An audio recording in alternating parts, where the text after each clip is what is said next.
Oggi siamo a cena con la Lega Nord, noi delle liste civiche, siamo 4 liste civiche che si trovano in una situazione molto particolare di avere il loro candidato, cioè il sottoscritto, che viene appoggiato anche da un partito, e voglio sottolineare il fatto che è una novità notevole, di notevole importanza, perché ad oggi non mi risulta che sia successo molte volte, soprattutto qui in questa città così grande e complessa come Venezia, e quindi sono molto orgoglioso che delle liste civiche riescano ad avere l'appoggio di un partito importante come la Lega Nord.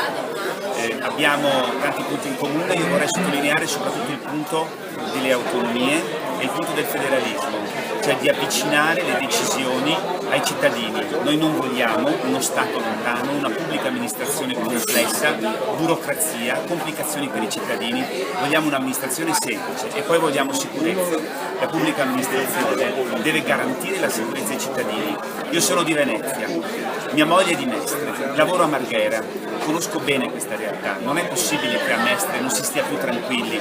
Ho un suocero che a 84 anni, nell'arco degli ultimi 3 mesi, ha avuto 2 visite da parte dei ladri.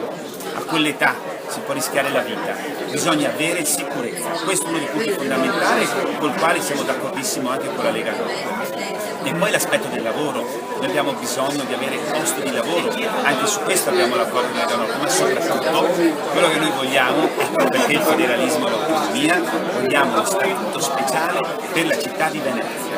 Siamo colpiti dal fatto che nessun partito, e quindi nessun deputato di partito, ecco perché noi siamo liste civiche, stia sostenendo questo progetto a Roma proprio in questo momento che si sta modificando la Costituzione. Non va bene. Noi vogliamo uno statuto speciale sull'esempio di città come Trento Bolzano, e chissà che un domani non si riesca a fare invece la città-stato, come in Germania, un paese unitissimo, eppure hanno le città-stato, hanno degli stati federati, eppure sono un paese unitissimo, perché il federalismo unisce, non porta divisione, porta ricchezza, fa star meglio tutti perché avvicina le decisioni ai cittadini e crea democrazia e responsabilità. Questa è per noi la parola chiave, responsabilità.